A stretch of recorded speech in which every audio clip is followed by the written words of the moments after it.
Hello and welcome to the fourth 2020 NHL Draft recap here at Scouching. Today we're going to be looking at the Toronto Maple Leafs, and boy, they were busy. The Leafs made multiple trades on draft days to both jump out of the 7th round, jump into the 7th round, trade back in the 2nd round. It was an insane show for the Toronto Maple Leafs of the draft, but I think at the end of the day, they came away with one of the better crops of the draft, so let's take a look at what they got. At 15th overall, the Toronto Maple Leafs drafted Rodionov. I was a huge fan of Rodionov all year long. He played most of the year in the KHL, and when he wasn't in the KHL, he was shooting the lights out in the NHL and VHL in Russia, and I found that in my KHL tracking of him, he put up outstanding results. A great transition winger. Great shooter from medium danger. Tons of potential for more offensive production that just where bounces didn't go his way. A really good two-way player who's smart at anticipating play all around the ice, and when that puck gets on his stick, he knows how to move it up the ice with control. He opens the ice really well and finds line mates effectively. I think this is a player that will drive possession really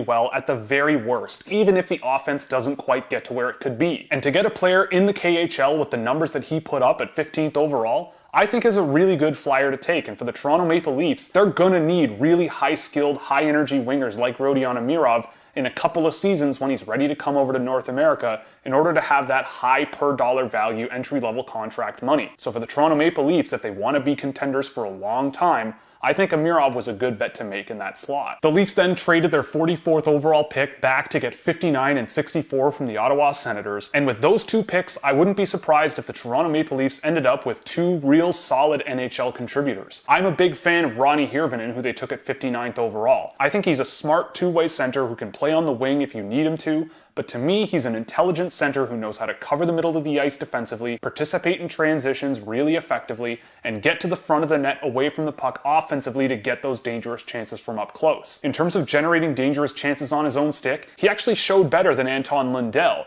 And while Lundell is a better defensive player, and I think covers the middle of the ice a little bit more effectively with his skating, Herevan did show some flashes of skating and skill that were quite impressive. I had Herevan just outside the 1st round, and I wouldn't have been surprised to see his name called in the first 31 picks. But to get him at 59, I think is great value. So I'll be really interested to see what happens with him over the next few years with Off.Cat. Continuing with the Finns, at 64 they drafted Toni Nemola. Now Toni Nemola was the 3rd draft pick Toronto made and the 3rd player that I profiled in Scouching reports this year. Now Nemola is the 3rd player they drafted that I profiled in a Scouching report this season, and I really like what Nemola is and what he could be. He's a really smart defensive player that plays defense first, but has some good skill and good transition ability to cover the ice and move pucks up the ice really effectively and jump in offensively from time to time. I think there's potential for him to do that more often, but he certainly will need to get more comfortable playing against men, especially with his decision making under pressure. But when he is in open ice, you certainly see the talent that he brings to the table. And as a right-handed defenseman that plays pretty solid defensive hockey first, especially in the league that he plays in, I think this is a great swing to take at the pick they took him at. At 106, they took Artur Aktiyamov, the goaltender for Akbars Kazan in the MHL. Now,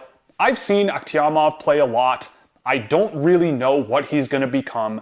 I think he's a little bit reckless in net. He just is one of these guys who just goes out and makes the save without being particularly technical at times, but he gets the job done, so you can't really argue with that. Some of the analytics that I can find graciously provided by Instat Hockey indicate that he kind of underperformed his expected goals against rate, so that implies that the team in front of him was quite effective. But so far, all he's seemed to do is stop pucks, and he's just recently made his KHL debut. So he's a goalie. We'll see what happens. If he works out, great, you have a goaltender. If he doesn't, it was a 4th round pick. At 122nd overall, the Toronto Maple Leafs took Vilnov, and I watched Vilnov play quite a bit, especially while tracking names like Brady Burns, Josh Lawrence, and Jeremy Poirier. And I don't know what was really going on in St. John, but pairing him with Jeremy Poirier was an adventure in its own sense. Now, Vilnov is not a bad hockey player. He's got some good skill, he jumps up in the offensive zone really effectively to produce points, and I think that his overall smoothness on his feet when he's just gliding around the ice is pretty solid, and he is kind of mobile in that sense. But there are two things that Vilnov really needs to work on. One is a little bit simpler to fix, which is his skating stride. The Leafs have a very strong developmental pipeline to fix players' skating issues, and he's going to need to be in those classes for quite a while in order to get to an NHL level. His straight line speed generation is not great, he's not super mobile with crossovers covering the ice going inside out or outside in, and the other thing with him is just his defensive awareness and willingness to use the body in front of the net. I just saw it be too non-existent on a team that had a lot of trouble keeping the puck out of their own net, and in a lot of those situations, some of it could be blamed on their goaltending, but boy, that pairing of Poirier and Vilnov is worth the watch just to see how you don't play defense. I can't recall the last time I saw so many junior hockey games go 8-6, 9-7, 10-3. It was really weird watching the St. John Sea Dogs play, and a big reason was I thought their defense crop. Poirier and Vilnov had some interesting offensive potential, but their defensive game certainly needs a lot of work, and Vilnov is no different. Then for probably one of the bigger surprises, at least to me, of the NHL Draft at 137th overall, the Toronto Maple Leafs traded up and drafted Dimitry Ovchinnikov. Ovchinnikov is now the 4th player that they drafted that I have done a scouting report on. And I am a big fan of Dimitry Ovchinnikov, but not necessarily as big a fan as I was when I first started watching him play at the beginning of the year. He is a center who kind of bucks the trend for Russian junior hockey, especially lesser known names in Russian junior hockey. He gets to dangerous areas to generate shots. He's a creative playmaker in the offensive zone. He's quick on his feet. He seems much stronger than he was last year this season. And as a player that is so young, that started as a bottom 6 winger for his team last season in the MHL and ended up over a point per game pace as their first line center, I think is an enormous trajectory, and he was rewarded with some KHL time at the end of last year, and he's been off and on Sibir Novosibirsk's KHL roster this season already. I do think there's work to be done. He needs to be stronger and more comfortable mentally with how to play in a modern tactical system, and while he is quick on his feet and skilled, I'm not sure it's quite enough to be a high-level scorer in the Russian league, and he is a player who, if he's not a high-level scorer, might have issues being a defense-first player, even though his defensive game is pretty solid. But this is a really interesting swing for Toronto to take at 137.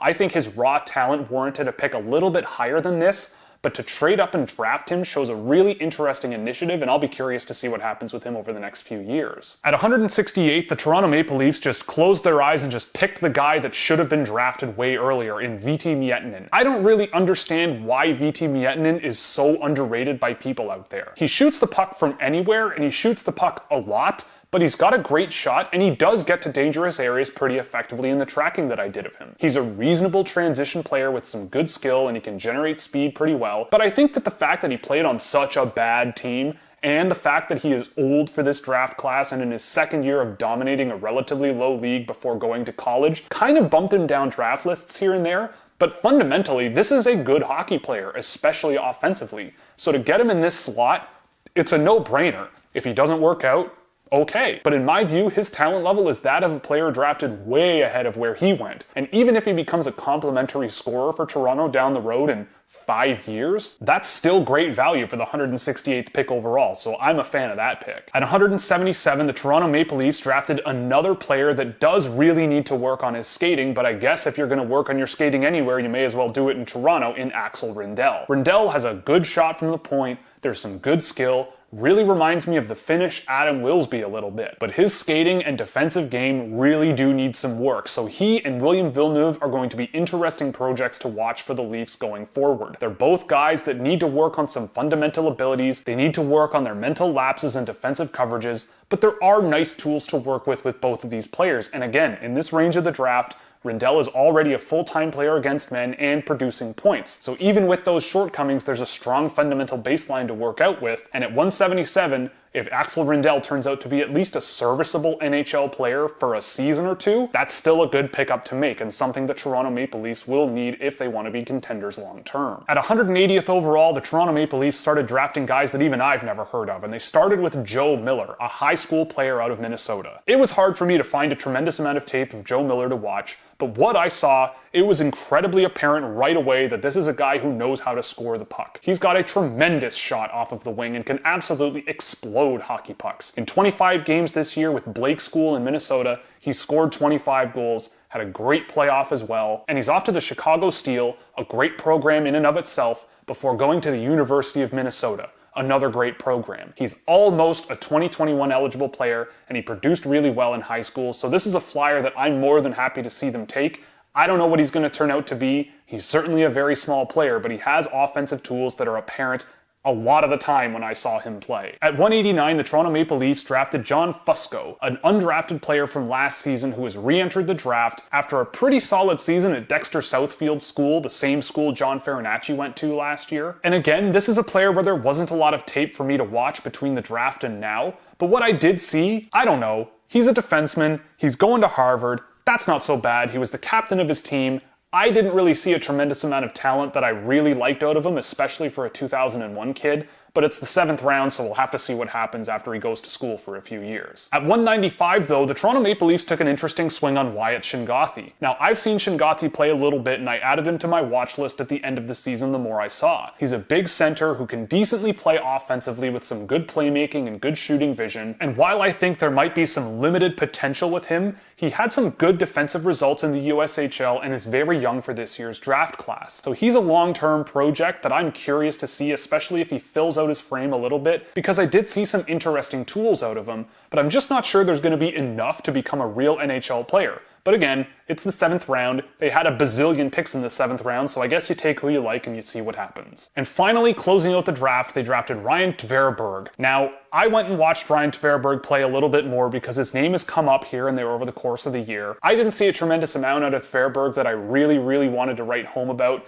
and I'm always cautious about leagues like the OJHL, but he showed some interesting skill and hard work, especially below the goal line and driving offense from in tight. And this is another player Toronto drafted that is headed to Harvard University, which is certainly not a bad place to go play hockey. So this is a project, you wait and see what happens, but I never really came away extremely impressed with what Tvereberg put together. So for the Toronto Maple Leafs overall, I'm going to have to give them a 1B. I thought they absolutely had a great draft. I wouldn't be surprised to see the Toronto Maple Leafs come out with 4 rock-solid NHL players from this year's draft, in Rodionov, Ronnie Herevan, Toni Nemola, and even VT Miettinen. You've got some interesting projects in Dimitry Fedorov and Joe Miller. You've got a goalie that so far all he does is stop pucks in Artur Aktiyamov, and you have some interesting offensive defensemen that certainly need work in William Vilnov and Axel Rindel. So it will be interesting to see who from this crop works out and who doesn't, but considering the picks that they got and how many of them they had, I thought they added a lot of potential value in this year's draft. So that's all for the Toronto Maple Leafs recap. I hope you enjoyed.